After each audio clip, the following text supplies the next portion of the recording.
The KGW Great Food Drive is going on right now, and the Oregon Food Bank is making sure no one goes hungry, no matter their background. The nonprofit has been expanding its efforts to better serve diverse communities across the Pacific Northwest.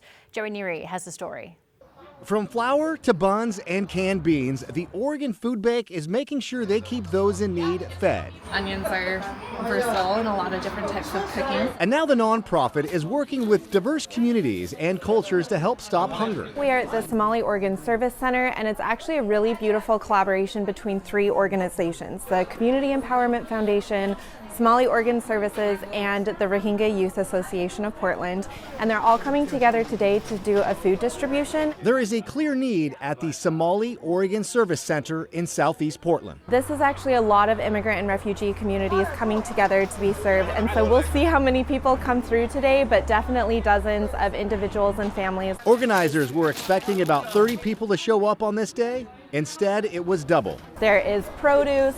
We focus on dairy, so eggs and milk and fresh produce, to make sure that people are getting the food that actually feels like home, the food that they want to go home and make a meal that reminds them of home. Morgan Dewey with the Oregon Food Bank says this collaboration shows the growing need of people needing help. 2 years ago, they saw 1 million people across 1,200 distribution centers in Oregon and Southwest Washington. Just this past year, we saw 2.9 million visits to food assistance sites across the entire region. So this is what we would consider a food assistance site. What's made this past year really challenging? Oregon Food Bank has seen a huge cut in food and funding from the federal government. So we're really having to tighten up when and where we do food distributions. Including changes to SNAP benefits. SNAP benefits has its own criteria and qualifications, but recently it has changed that you have to be a citizen, you have to be a green card holder, then you will be eligible to apply for it. Which has made distribution difficult at times? We are short with the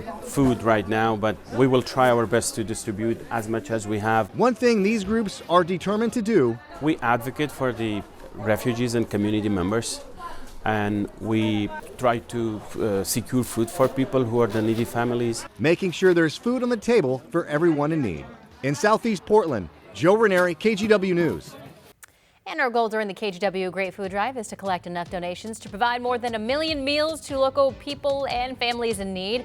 One way you can help right now is by giving online at kgw.com/food, and a $25 donation provides a week's worth of meals for a family. And all week long, local Toyota dealers will match all donations up to the first $10,000. We want to thank local Toyota dealers, Pacific Office Automation, Rivermark Community Credit Union, and Safeway for supporting this year's food drive.